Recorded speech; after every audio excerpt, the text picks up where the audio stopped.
Coming up on By the Book, join host Dorothy Spalding and today's leading authors with in-depth interviews, stories, and discussions, offering unique insight into the authors, their influences, and their latest works. Tune in today as Dorothy welcomes Frank Pastore. Be sure to watch By the Book. It's great. How did you do it? By the book. Where did you find that? Did you see By the Book? Yeah, it's a great show. By the book. New releases and authors? I thought it was a great read. I think I'm going to buy the book. It's the best. Did you get it? You should. Do it by the book. The best authors. New releases. Let's watch. By the Book. Welcome to By the Book. I'm your host, Dorothy Spalding, and you know what? If you're a baseball fan, you will really love this. From Cincinnati, Ohio, we're bringing you the Reds. Oh my gosh. Yes. Hi, Dorothy. How are you? Hi, Frank. It's so good to have you here.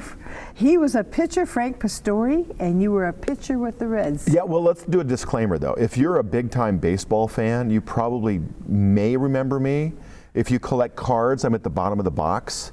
But I was there for 8 years in the major leagues. Well, and I mean, so come on, that's more than most ever dreamed of. Well, and I'm thrilled to have had that. But when you go to a baseball fan, Frank Pastore, they often go, who? You know, that? unless, yeah, right.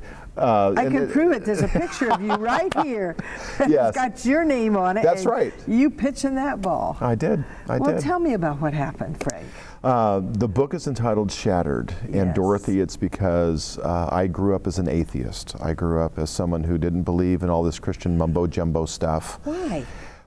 My mom had earned the nickname Rebel. She was one of 12 children in Birmingham, Alabama, and she had a wonderful childhood, but she just happened to rebel. Her brothers and sisters are wonderful, but my mom found a new path in life. And Without God. and another part of the shattering of my life is finding all of this out as I'm an adult. The way I had heard the story growing up is my mom and my dad fell in love and they dated and wanted a child, and along I came. Reality was she was raising a 10-year-old little girl in Los Angeles. She was on her failing 4th or 5th marriage.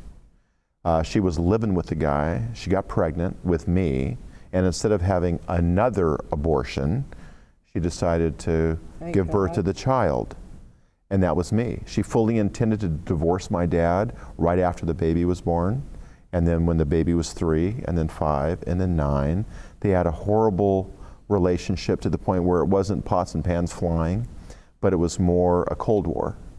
Dorothy, listen to this. You were raised in that? Wait, it gets far worse. And see, the reason I share this is because this isn't a baseball book. No. That's part of it. It's a life book. And so many of us have had wounded childhoods and damaging that has happened. And it's only going to get worse with more fatherless families and more hookup generation and just more all of that crud. But Dorothy, I never saw my parents kiss. They never slept in the same bedroom. There was no emotional bond between them. I was but like you lived in the same house? Well, not just for the 9 house. years. I had 12 houses by the time I started school. 12 houses? See, I never had any sense of stability. I didn't have any extended family. My mom and dad didn't have family friends. It was like living in the witness protection program. Wow. I was always a new kid in school. And so what happens, and this is really a blessing from God, we have a defense mechanism where we're allowed, it helps us cope, and you block off the emotions. They call it splitting. And so I split, cut off the emotional pain, basically lived out of my head. And I was like a wishbone in my family, both pulling on both sides, and I was going to break at any moment. Mom wanted me to be everything that she had wanted in a child because she chose not to abort me.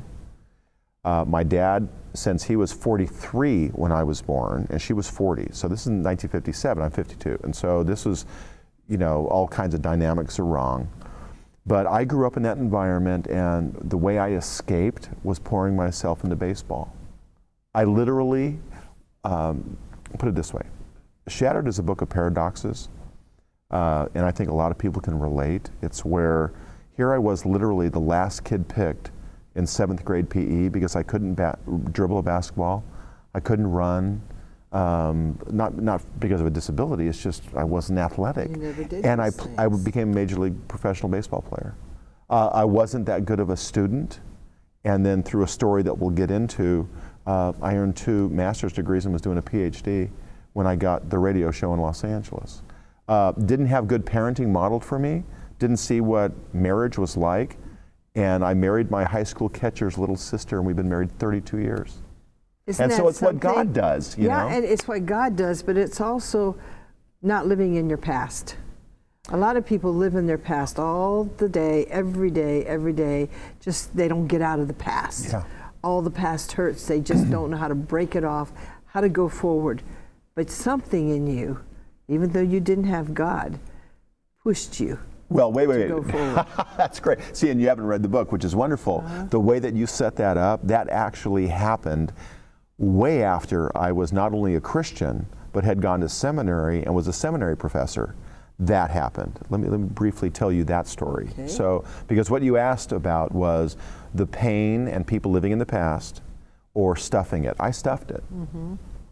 I had a professional shattering.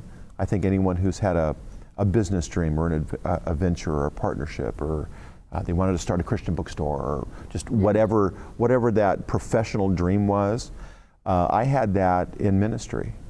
I was a professor at Biola University. I was teaching both graduate and undergraduate level. We had a booming ministry out in the churches and things like that. And I went on Politically Incorrect with Bill Maher, said some things that some people didn't like. It was very good radio, television, it was very entertaining, but it sort of ticked off the real conservative side of the church, and Biola heard some complaints. And so a lot of my dreams, and I tell the story in the book, but it just sort of ended. And so now what do you do when you've been going around along this path and all of a sudden the doors close? And so here's the key. A very dear lady, much like you, was in a small group with us, and I had all this pain that I had stuffed, and instead of feeling what was going on, it tapped right into my childhood. I didn't know this, but I just blocked it off. And so she said, she was a counselor and she was a psychologist, and she said, "Frank, how are you feeling?"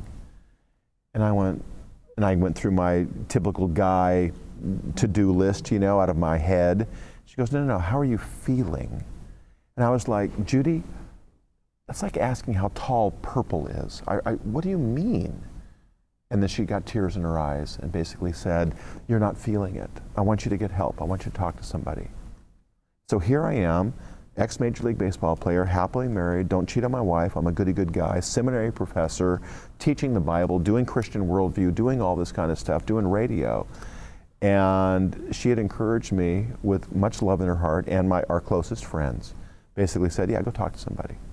So I talked to this lady who I thought should be, this expert, wonderful person, and she looked like she was a mom in the neighborhood that should be handing cookies to people. Yeah. Well, little did I know that this little, we'll call her Dr. G as I do in the book, she ran the spiritual formation department at Biola University. She was a Talbot professor. She was a trained psychotherapist. She had been on the mission field for years. And so wonderful, wonderful.